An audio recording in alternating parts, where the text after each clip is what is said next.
আসসালামু আলাইকুম রহমতুল্লাহ বরকাতুহ। 10 নম্বর video clip, সাক্ষাতের অধ্যায়। সেটা হলো সাক্ষাতের সময় মাথা ঝুঁকানো এবং সেজদা করা যায় কিনা, বা ইসলামের নিয়ম বিধানকে ব্যাপারে উত্তর। কিছুক্ষণ আমরা আলোচনা করেছি আনাস রাদিয়াল্লাহু তাআলা আনহুর হাদিস। এটা তিরমিজি এবং ইবনে মাজাহর বর্ণনা, এবং শেখ আলবানী এটাকে সিলসিলা সহিহের মধ্যে সহিহ বলেছেন। সিলসিলা সহিহের 160 নম্বর হাদিস এবং 248 নম্বরেও আছে।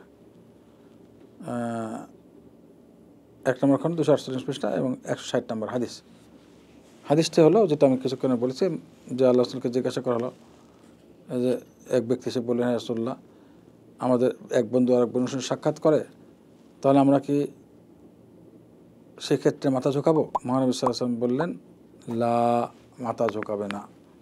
বাকি হাদিস তো আগের আলোচনা করেছে, একটু দরকার নেই। মাথা ঝোঁকাতে নিষেধ করলেন। তাহলে এই রকম মাথা ঝোঁকানো, এটা এক ধরনের সম্মান প্রদর্শন করা, এটা ইসলামে নেই, বরঞ্চ হাত দিয়ে মোসাফা করা আছে। আজকাল যে ট্রেডিশন দেখছি আমরা, বিভিন্ন রাষ্ট্রপতি বা মেহমান আসলে এই মাথা ঝোঁকানো, এটা ভারতের হিন্দুস্তানের অভ্যাস।